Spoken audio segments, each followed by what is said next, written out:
c'est l'émission sur les RPS. Ça y est, ils l'ont diffusée. On la regarde? Mathieu? Oui. Mathieu, super, tu tombes hyper bien. Il y a l'émission sur les RPS. Ah oui, tu nous en avais parlé. Il y a une porosité aujourd'hui entre la vie privée et la vie professionnelle. Le danger, c'est quand les priorités se bousculent tellement qu'on a l'impression de ne plus être maître de son temps et de ses choix. De la surcharge à cause du travail, bien sûr, on en a tous. Moi, quand je suis arrivé, c'était pas facile tous les jours. Mais heureusement pour moi, ça n'a pas été trop loin parce qu'il y a des moyens d'agir. Bah justement, pour moi, ça n'a pas toujours été facile quand je suis arrivé. Du fait d'être sans cesse connecté, le temps consacré au travail a évolué et impacte les temps de repos. Cela peut avoir des conséquences sur la santé qui peuvent aller jusqu'à des problèmes cardiovasculaires. Oula, ça fait peur quand même. Bah, moi perso, c'est le dos qui prend. Dès que je pousse un peu le bouchon. C'est vrai que le temps de travail, c'est pas facile à gérer. Rester connecté quand on a plein de boulot, c'est tentant. Vous savez, ma collègue Anne-Laure, celle qui était tout le temps débordée. Pour avoir du plaisir au travail, il est nécessaire que les valeurs auxquelles adhère l'individu et les tâches réalisées soient en adéquation.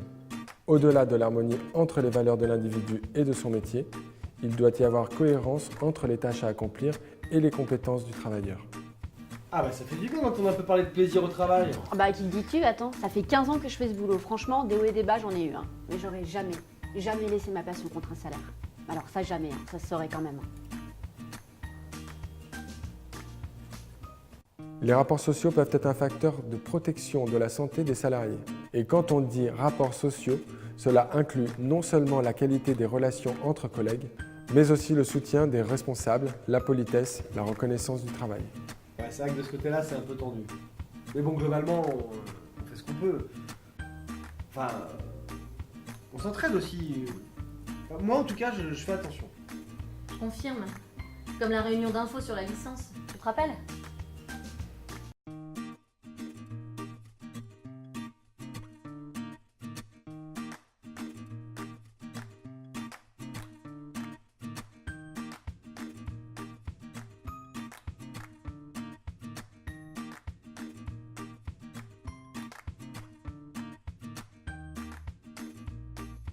Ouais, Mathieu, ça te fait pas penser à quelque chose qui dit là?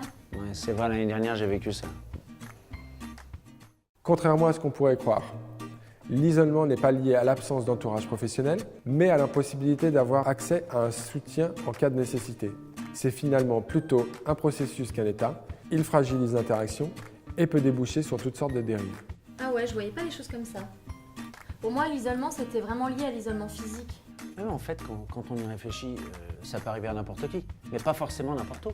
Moi, je vois dans l'équipe, franchement, on se serre les coudes. Ouais, mais pourtant, tu vois, Anna, quand elle arrive au contrôle de gestion, elle est qu'à 3 bureaux du mien. Et ben, on s'est rendu compte de rien.